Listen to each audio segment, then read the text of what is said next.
Yennefer versus Triss, the Witcher 3 debate that has raged on for nearly a decade. Who should you choose? Who is better? Which of the two has the less controversial past? Today, I hope to answer those questions with as little bias as possible. For most of this video, I'll be Team Brewess. If you've wanted a not too long but detailed and easy to follow explanation of what exactly the issues people have with pre-Witcher 3 Triss are, or what the real and rocky basis of Yen and Geralt's relationship is, I really went as far out of my way as humanly possible to do this topic justice, because there are quite a few elements of both of their stories that are rarely brought up.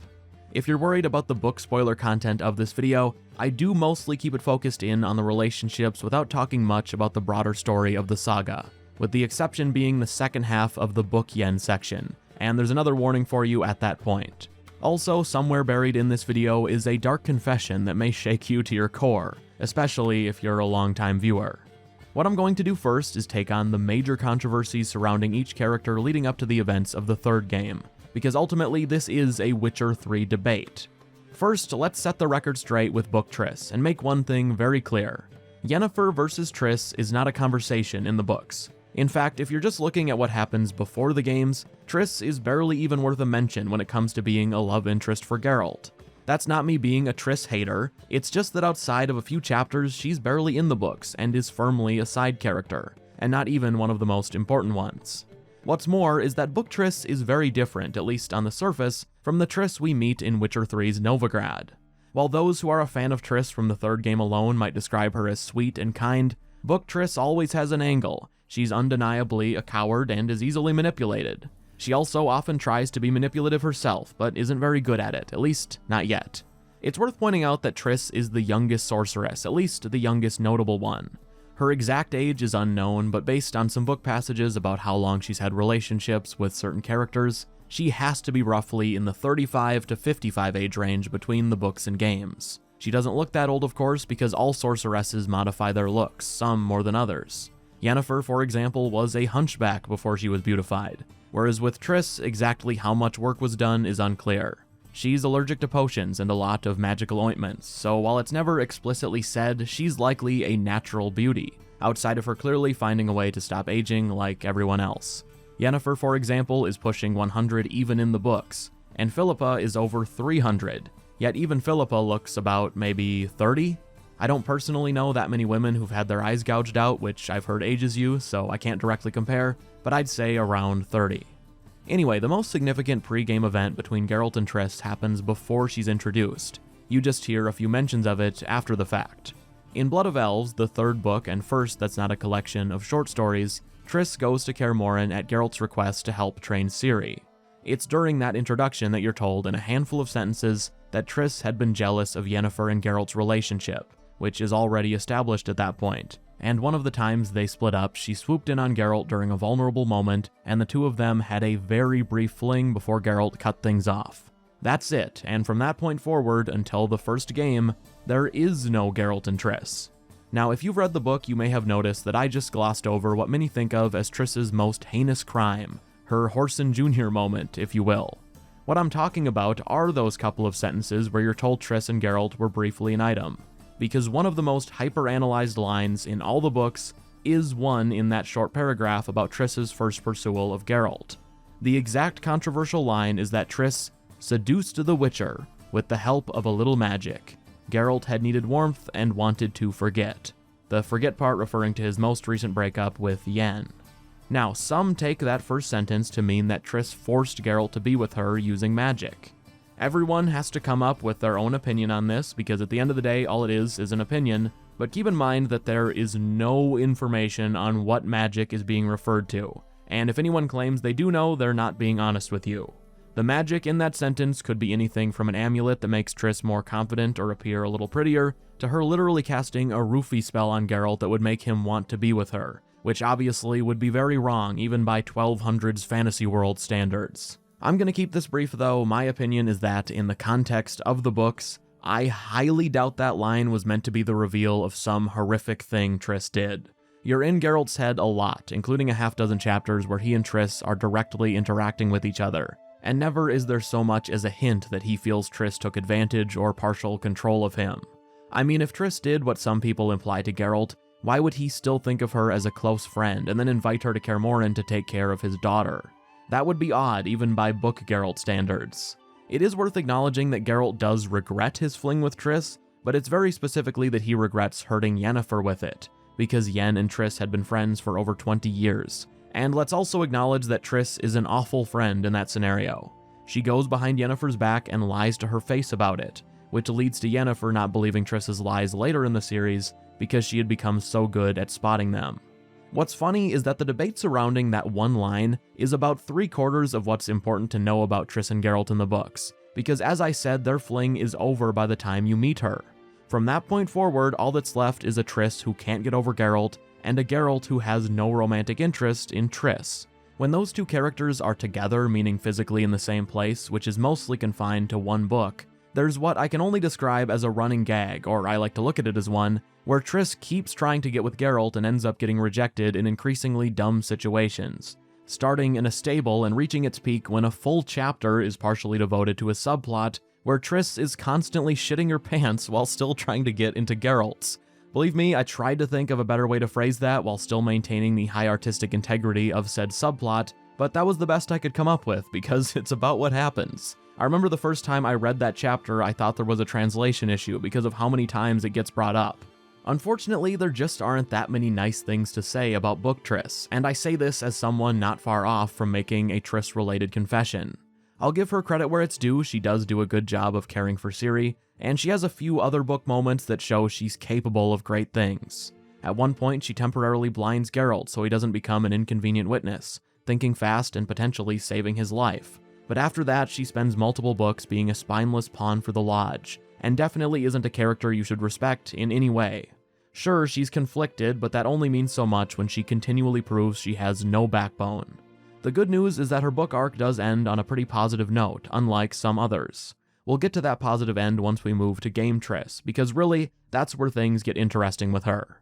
Now, book Yennefer is surprisingly easy, because to Geralt, in any way that means anything, there only is Yennefer until the hard reset of Witcher 1.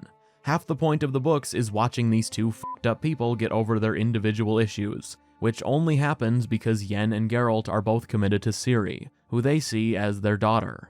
If it weren't for Ciri, both Geralt and Yennefer would have remained as they were for a long time. When we meet each of them, they're very set in their ways. Yennefer is extremely confident, yet absolutely awful at times. She goes completely unchecked for so many years that she really has no regard for how her actions affect others. She's headed straight down a path to becoming almost as cold and conniving as the worst members of the Lodge. Geralt, on the other hand, is a deep thinker in the least helpful way possible. He's always dramatically monologuing about this or that and what he wants out of life, yet he doesn't do anything to get it until Ciri appears. If you've just played The Witcher 3, you probably wouldn't think of Geralt as a guy who likes to whine, but in the early books, that's exactly what he is. It's Ciri that finally pushes both Yen and Geralt to grow together and shed their worst qualities, so by the end of the books, their relationship is way less toxic than how it began. I don't want this video to turn into just a book summary, but their first meeting is so vital to a certain Witcher 3 quest that it needs to be here. Yennefer and Geralt first meet in Redania after Dandelion lets a djinn, which is more or less a genie, loose from a vase. Dandelion blurts out a couple of wishes, but instead of obeying, the djinn instead starts to strangle him, severely injuring Dandelion before Geralt intervenes and repels it using what he thinks is an old incantation. Geralt then hears of the nearby sorceress Yennefer of Vengerberg and seeks her out, hoping she can save his friend. She agrees and helps Dandelion, but has an ulterior motive. She knocks Geralt out, mind controls him, and sends him all across town to beat everyone who ever did so much as look at her the wrong way. Geralt wakes up in jail with no memory of any of this, and he himself is beaten for what Yennefer made him do. He only stops the beating by wishing the guard doing it would burst, and to his surprise, he does. Geralt didn't realize that the genie was always under his control, never Dandelion's, and Geralt has one wish remaining. The first was used getting the djinn off of Dandelion, the second making the guard burst, and the third hasn't been made yet. Geralt is then escorted to the town mayor, possibly to be executed, before Dandelion is teleported into the room where he wishes that everyone there believe Geralt to be innocent. He does this as instructed by Yennefer because she still thinks the genie is under Dandelion's control, not Geralt's. She wasn't going to let Geralt die for her actions, and she also thinks Dandelion is on his last wish, and once he makes it, she'll be able to capture the genie. It's at that moment Geralt realizes Yennefer has lured the djinn into town, where it's wreaking havoc and destroying everything. It's much more powerful than she anticipated, and it also can't be captured because it's still bound to Geralt and his final wish. Geralt then tries to save her, but Yennefer doesn't want his help and teleports him away. But he persists, and while she fends off the genie, Geralt explains the situation. Yennefer then demands he make his final wish, whatever he wants, still thinking she'll be able to capture it after. Geralt realizes that's not going to happen, the genie is far too powerful, so he makes his final wish. We, the readers, don't hear what he says, but Yennefer does. The building they were in then collapses, the genie disappears, and that's the official start of Geralt and Yen's romance. There's no stuffed unicorn that time, just the rubble of a collapsed building, which they make work because Yen is so touched by Geralt's final wish. What Geralt wished for was to have the fate of himself and Yennefer bound forever. The reasoning being that djinns are assholes, basically, and only have to abide by a few rules. One of them is that they can't harm their master even after all wishes have been spent, and by binding their fates, Geralt ensured the djinn could never hurt Yennefer, because it isn't able to hurt Geralt. Now, the books don't ever tell you exactly what the wish was, although the fate binding was always the most popular interpretation because it just makes way more sense than anything else. The game universe, though, does confirm the fate binding theory, and because we're talking about the books and games today, that's the wish. After the djinn situation, Geralt and Yen officially become an item, and this is where we're going to do extreme cliff notes. The next 2 minutes are going to be very spoilery, so feel free to skip to the next section if you feel the need to. Geralt stays in a relationship with Yennefer in Vengerberg for half a year. However, he feels she's a little too possessive, and when he wants to end things for the time being, he's too scared to tell her face to face, so he runs off in the middle of the night. People love to rag on Yen in the books, but never Geralt for his questionable actions. After that, he frequently thinks of Yennefer in his travels and tends to sleep with women who look like her. The two don't run into each other again for over 4 years, when Geralt tags along on a dragon hunt, not to help but because he hears Yennefer will be there. Unfortunately for Geralt, Yennefer has no interest in forgiving him for running off on her, and is only there to hopefully cure her infertility, which she heard was possible using dragon skin in an elixir. That doesn't end up being the case, and by the end of the hunt, her and Geralt's romance has reignited. They travel together where Geralt eventually meets one of Yennefer's other lovers, Istrid. It's this moment that people really don't like Yennefer for, because she sleeps with Geralt one evening, and then Istrid the next. However, Istrid is apparently fine with Yennefer having other men, but is not okay with Geralt specifically, because he can tell Yen actually loves him. So he asks Geralt to kindly F off, which Geralt isn't in the business of doing, and they then agree to duel over Yen. Before that happens though, she can't bear to choose, and just leaves both of them. It's at this point where the short stories end and the main saga takes place, which at its core is about Ciri, who's responsible for momentarily bringing the pair together one more time before they're all ripped apart until the end of the saga. The rest of the books are about Geralt and Yen each separately going to hell and back for their daughter, while the Lodge, including Triss to an extent, work to throw Ciri to the wolves. When they all finally reunite, it's just this moment of everything finally being worth it, but because it's the Witcher books, that doesn't get to last. Of course, until the games, the story ends with Geralt and Yennefer dying. Our Witcher is stabbed with a pitchfork, while Yennefer uses every ounce of energy left in her trying to revive him. Triss gets her mini redemption in actually helping Yennefer make her way to Geralt, even if she wanted to flee at first. Now the books leave their death semi-ambiguous. Ciri puts the pair in a boat and sails away with them. The games, though, take a firm stance on what happened, which brings us to post-book events. In game canon, it turns out that Geralt and Yennefer didn't die, confirmed. Ciri transported them to an isle in another world, where he and Yennefer spent 5 happy years together before the Wild Hunt showed up and captured Yen to use as bait for Ciri. Geralt chases them down with the help of Letho and other Viper School Witchers, and when he'd caught up with the hunt, he traded himself for Yen. The bait then worked, as some weeks later, Ciri rescued Geralt and dumped him off near Kaer Morhen, which kicks off Witcher 1 and the antics of our dear darling Triss in the first 2 games. Frankly, I prefer a chill to bedding littered with red hair. So we're all caught up to the games, which means we can almost start fresh, because up until this point, again, Triss really didn't matter as far as being a love interest. To end of book Geralt, Yennefer is the love of his life, and by the time Triss grows a spine and makes a few decent decisions, Geralt is on his way out anyway, and then the books are over. Luckily, we've made it to The Witcher 1, which is where Triss builds on her end of book good choices and becomes an amazing person. Wait, right? Do you have any idea what you've done? You've sold out the city for a redhead. Get out of here before I turn you into the pig you are. Now, to be fair, Witcher 1 characters are weird, because sometimes it's impossible to know what is actually happening with characters, and what is a result of Witcher 1 being, well, The Witcher 1. I think it's very likely that the announced remake is going to rework a lot of scenes, especially with Triss. For today though, let's look at what actually happens in Witcher 1 as is. After years of being thought dead, Geralt arrives out of nowhere, half dead, in the outskirts of Kaer Morhen. He doesn't remember who he is, let alone his friends, his daughter, or even the love of his life he just spent 5 years straight with. You and a sorceress were trying to capture a genie, destroyed half a city in the process. You probably have no recollection, but a lot hung in the balance. I don't recall. None of this stops Triss from immediately trying to get Geralt back with her. For example, this scene takes place about 2 days after he's found and maybe a few hours after he woke up. I missed you so. Let's see if the best bed in Kaer Morhen can hold us. Now granted, this is Witcher 1 giving the player base what they want in the first hour. But if we're ignoring that and just looking at the story, this is a very weird scene. Triss instantly starts monologuing about her love for Geralt again, even though mind-wise he's like a newborn at this point, and it's weird. It's right in line with desperate book Triss behavior. Reverse the roles and everyone would agree that's behavior for the streets, not the keep. She has another similar scene later that can't be avoided and is arguably worse, but because the first game sometimes caters to the player a bit more than the story and characters, we're gonna move on to Triss's other actions.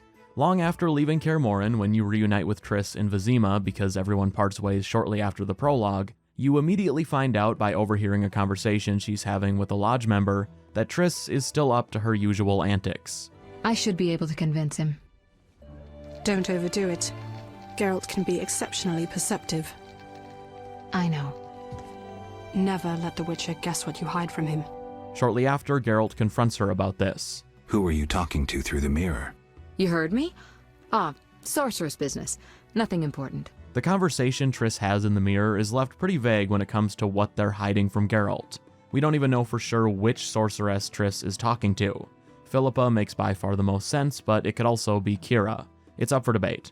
Point is though, what exactly they're scheming and hiding from Geralt isn't said, but my interpretation is that they're talking about the Lodge's wider plans that mostly unfold in the second game.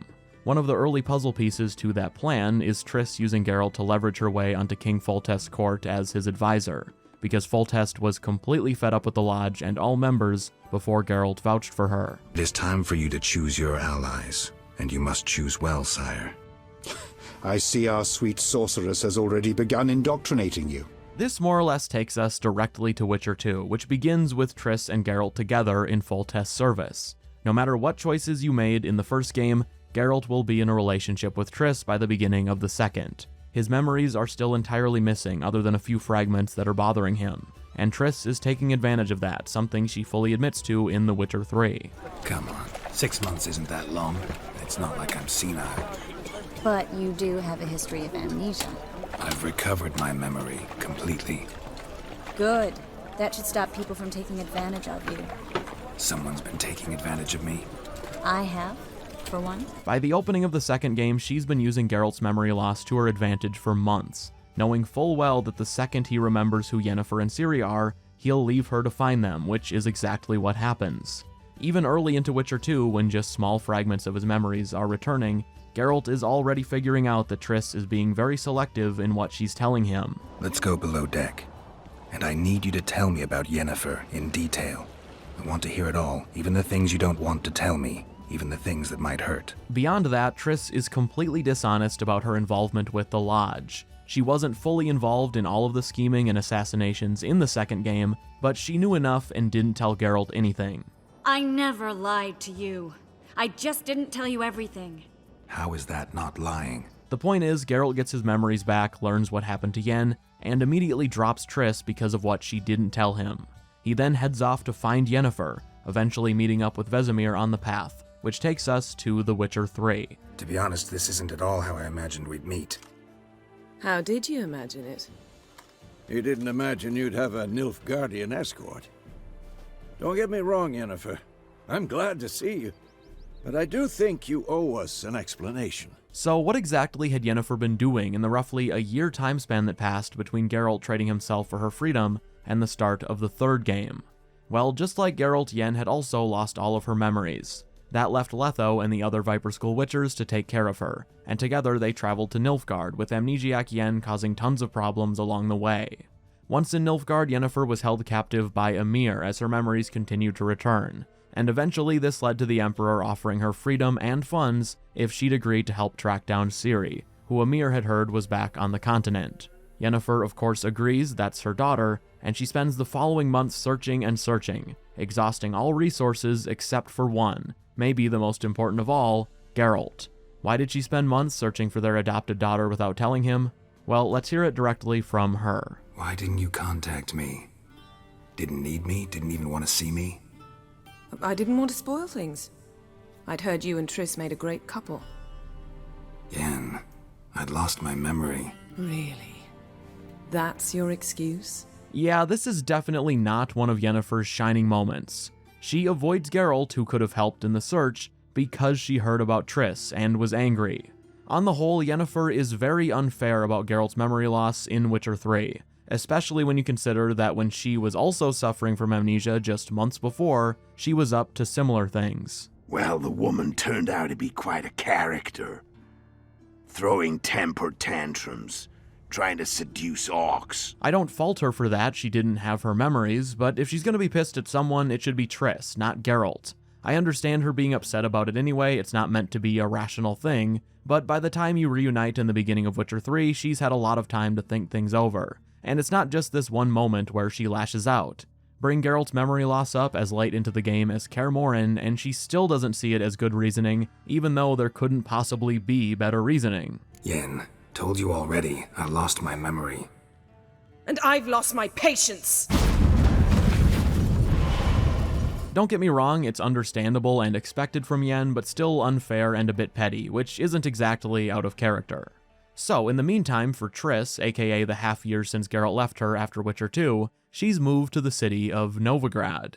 After the events of the second game, many mages fled to Novigrad, thinking they'd be safe from Radovid and his witch hunters. Of course, they were beyond wrong, they maybe couldn't have possibly been more wrong, but that's why they're there.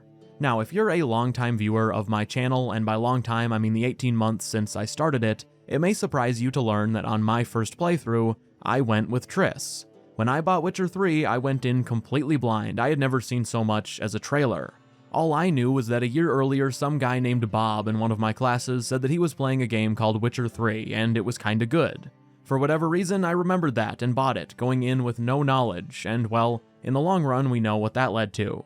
That first playthrough though, the game funneled me straight to Triss, and if I'm being honest, I think my monkey brain saw a redhead and that was all she wrote. The way the game is structured, if you do the main quests in the intended order, you meet with Yennefer for 5 minutes and then don't see her again for like 30 to 40 hours, as long as you're doing a decent amount of side quests. By that point, everything with Triss should already be done, and unless you want to screw everything up for Geralt, you are locked in. All that is to say, that was my first time experience, so I definitely understand that perspective. Returning to the context of the wider story we've been covering this whole video though, Triss does seem to have gone through some real reflection after Geralt dumped her a week after the events of Witcher 2. I mean, let's take a very quick look at Triss's actions in the third game. The moment you tell her about Ciri, she immediately offers to more or less drop everything to help you find her, despite the fact that Triss is in a world of trouble herself. You could say she's solely motivated by yet another attempt to win Geralt over, but no, her actions prove she cares deeply about Ciri. I mean, she allows herself to be tortured so you can fish for information, not dissimilar to what Yen goes through in the books. Beyond that, even if you treat her like absolute dirt, meaning after everything she does to help you abandon her when she asks you to help the mages of Novigrad escape, she still shows up to Kaer Morhen to protect Ciri and sticks around until the very end. That's huge of Triss compared to the character we know from the books, and I'm glossing over her selfless endeavor in helping the mages of Novigrad flee the city. Selfless is about the last word I'd ever use to describe pre-Witcher 3 Triss. Her actions in the third game do show a lot of growth, but of course, they don't erase her past, some of which is the very immediate past. On the other hand, when it comes to character growth, I would argue that Witcher 3 Yennefer is still, for the most part, the same Yen from the end of the books. Her growth as a character is tremendous there. She goes from cold, independent, selfish, and uncaring, to eventually realizing that she could be something more than just a sorceress. She could care about other people and have a family, while still maintaining her cold exterior for the most part. If you've been watching this full video and didn't just skip to the Witcher 3 section, there's honestly only so much that needs to be pointed out about Yennefer's behavior in this game, because it's a direct mirror of what she does in the books. Yen shows, once again, that she is willing to do absolutely anything to find and protect Ciri, and she does not care who gets their feelings hurt in the process. If that means stealing and destroying a priceless artifact, so be it. If she needs to perform the most forbidden and immoral type of magic, whatever. Who cares if an ancient and irreplaceable garden is wiped out in the process? Ciri is simply more important to her, and Yen couldn't possibly care less about being delicate with others in the process. That right there is Yennefer. Some may not like it, but CDPR did a perfect job of capturing her personality. Gonna read my mind again? You object? You do it whenever you want anyway. No harm in it then, is there? No matter your perspective, it's not hard to understand why someone who goes into Witcher 3 blind might find Yennefer a bit off-putting. I don't remember feeling that way my first time around, but she's definitely a bold personality. Yen and Geralt are very push and pull, but they complement each other in a very unique way, and their history couldn't possibly run deeper, with Ciri, their adopted daughter, at the center of it. Geralt and Triss are, complicated in a completely different way, but what you see of Geralt and Witcher 3 Triss is very streamlined, on purpose. Triss wants Geralt, she's nice in the third game specifically, she's a redhead, and that's about the end of it as far as what Witcher 3 tells you. If you're just looking at the third game and nothing else, you might think that Yennefer comes with nothing but drama. She won't stop reading Geralt's damn mind and yelling at him, but Triss, she'd never do anything wrong. Right? Well, not quite, but what Blood and Wine makes clear is that Geralt ends up okay regardless of who you choose. And even if you completely botch things, Geralt still has Roach, which is far more important anyway. Well, that's all for today. If you enjoyed, consider leaving a like, as that really helps get my videos out there, and feel free to subscribe if you like what I'm doing here, as we're getting super close to 100k.